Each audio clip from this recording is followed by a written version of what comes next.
All right. Next is refund the police. No.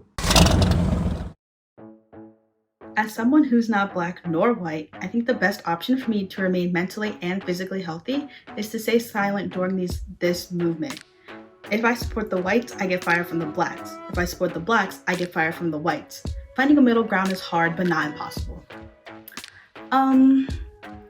First of all, the blacks. Okay. If you're getting fired from whites for supporting Black Lives Matter, for speaking out against racial injustice, it seems like they're racist. Like, I think that's really it. I feel like you should be really reconsidering like the people that you're spending your time with and that you consider like close friends. I wish I could stay silent, but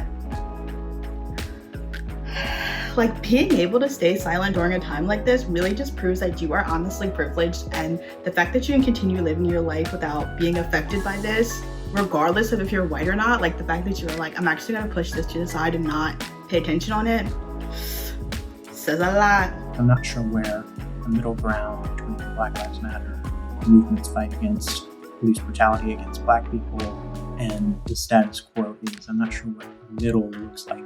Less brutality is not a middle ground. It's just a restructuring of the status quo, which is one side of the fight here. No matter what race you are, since you are not black or white, race in America basically falls on a scale depending on how close you can get to whiteness, and blackness being the worst you could get.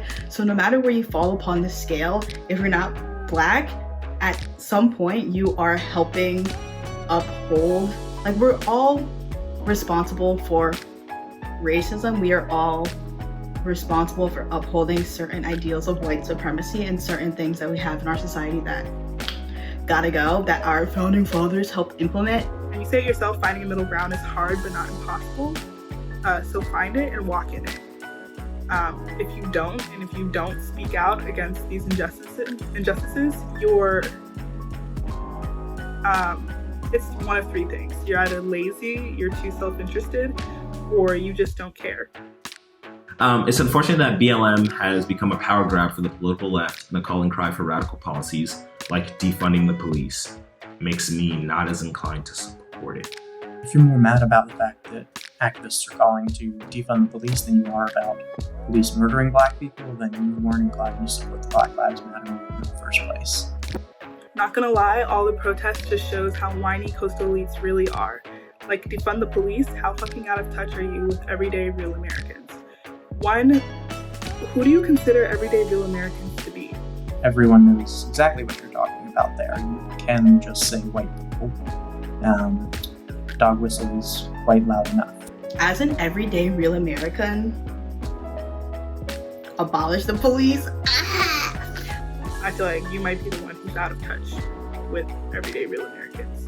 First of all, if you're a whiny coastal elite, you don't deal with the cops, and that's probably because your town is probably wealthier and therefore spends their budget on things other than the police, like access, education, mental health resources for the community. So you don't have to spend money on a police system because all your money is being redistributed to other areas that ensure that people don't need the police.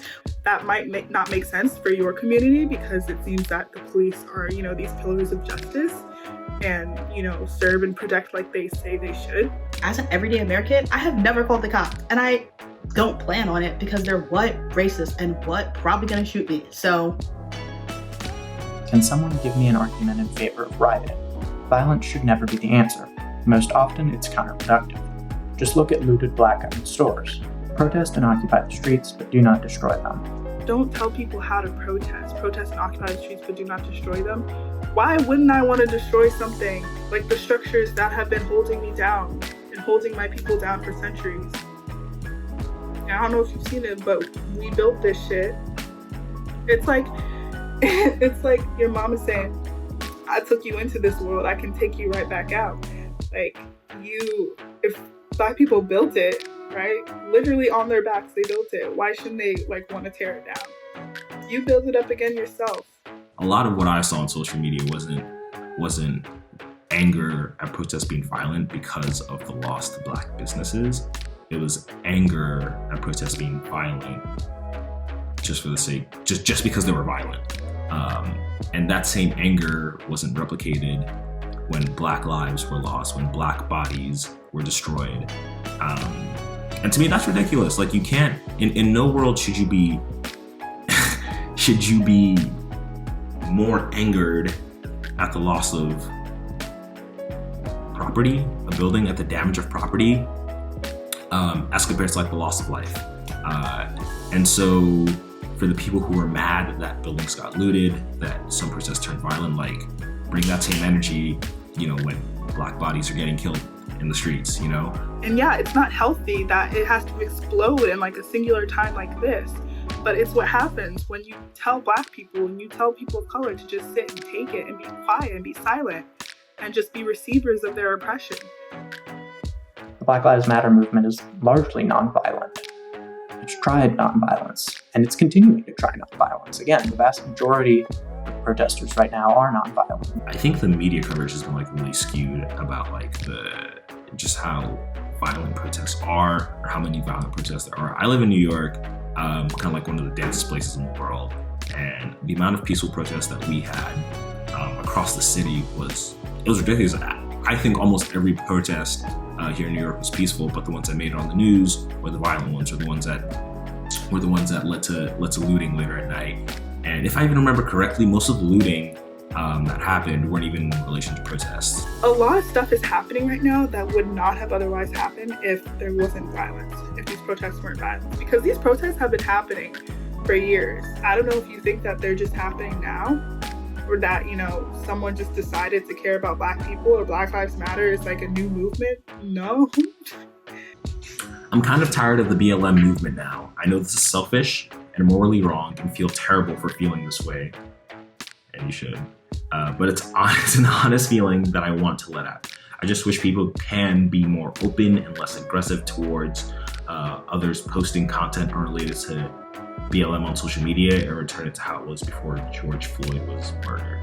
Okay, so I think the misconception that people have, it's a very popular one, is that somehow racial issues only started when George Floyd was murdered, and that's not true at all. And it's honestly a shame that it took the very public killings of so many Black people recently for all our brains to kind of turn on and say, oh crap, like, we should be like fighting this. That is unfortunate, and I think just points to America and our society's problem in so many ways. We're not going back, honey. We're not going back. Like, Okay, first of all, you're tired of the BLM movement now. Black people are tired of the way they've been treated in this country. They're exhausted. They're dead. Okay? If you're tired of the Black Lives Matter movement being a thing, imagine how tiring it is to be a Black American and know, regardless what you do, what university you go to, what attributes you have to your name, at the end of the day, it doesn't matter. Because if a cop sees you on the street, they could be like, they're dark, I'm intimidated, and I'm going to end their life. Imagine how tired we are. Imagine how tired we are of it. It's not about how you might be feeling right now when there are people that are living this every single day. You don't have a choice to just sit back and post on social media, take a trip to Cancun, and escape their lives. They don't have that choice. They live it every single day. Becky, if your peer is scared of going outside at night at fear that the law enforcement is going to hurt them, but you are more caught up in posting your picture with your butt out at the Hamptons, ma'am, like, read the room. Like, read the room.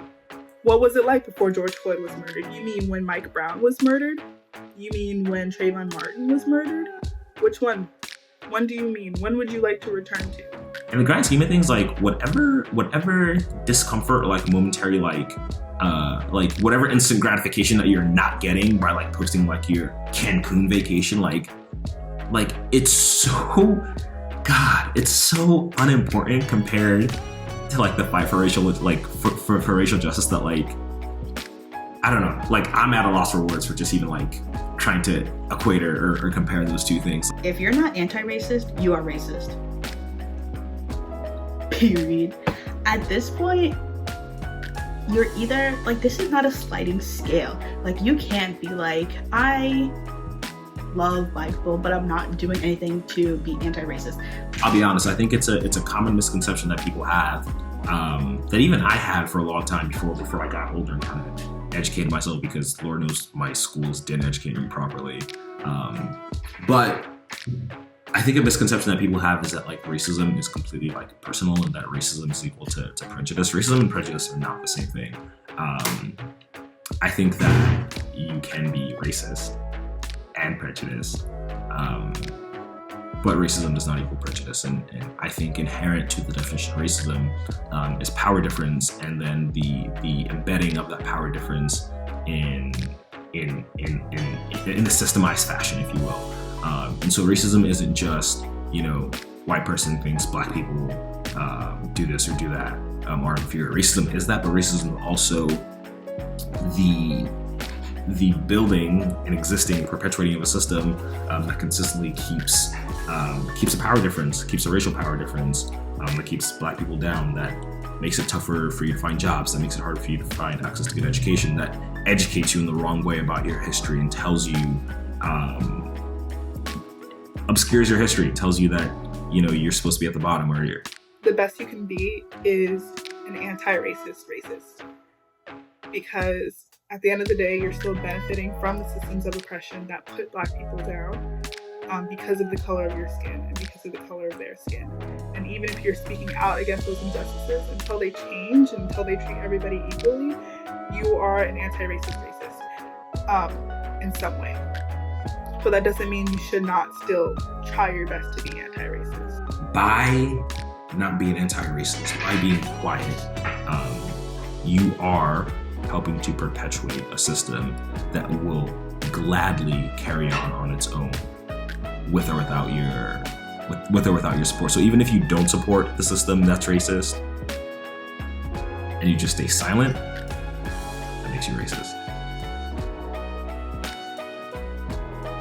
Hi everyone. So normally here at Woke Wednesdays, we strive to the best of our abilities to capture a wide range of opinions and stances on certain issues, regardless of those opinions, in hopes of inspiring larger conversations that happen outside of the context of the video. Today and now, while that's all well and good, it's even more important to make clear our stand against racial injustice in this country. Black Lives Matter, in that order: capital B, capital L, capital M. And black lives can't matter if all black lives don't matter. And what we mean by that is that black women's lives matter, black trans lives matter, black queer lives matter. All black lives matter regardless of sexual orientation, gender identity, any other identifier you can think of, to be honest. We stand with the families of Ahmaud Arbery, George Floyd, Breonna Taylor, Oluwatoyin Salau, and every other black man and woman who's lost their lives at the hands of police brutality and racial injustice in this country. I just want to call some attention to some things that are currently happening. As you can see, there's a lot going on, and it's very quickly easy to feel overwhelmed or feel like you are sort of floundering, especially as a black person in America right now. And that's totally okay. Your feelings are totally valid. So very quickly, we're just going to point out a few things that have happened. Most recently on our campus, the name of the public policy building has changed. This has all been caused and started by the Black Justice League years ago. Without them, we wouldn't have reached this point and nothing would have changed. So a big shout out to them, because they went through so much, they went through threats, they had to persevere so much in order to do what they did. So we thank them for that. But more importantly, we urge you, especially as Princeton students, to not be complacent. As young people in America, and especially Princeton students, we have a sort of privilege, and it's our responsibility to use that in order to push change further. Changing the name of the public policy building was only one drop in the bucket. We still have so many other concerns like anti-racist materials, anti-racist learnings. We still have so many other building names to change. So just because one thing happened doesn't mean it's the time to stop. Instead, it's the time to keep pushing forward. As such, we urge you to pay attention to what's happening with your peers and pay attention to the resources that are being spread around.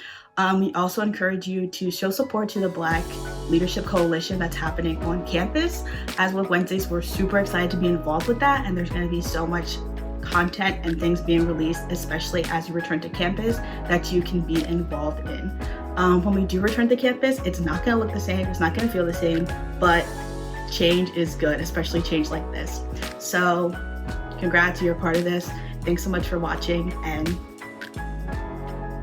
if you say it's just an honest feeling I want to let out, write it in a journal. I don't know why you had to come to Facebook, come on the internet, clickety clack clack, and tell people that you were feeling this way.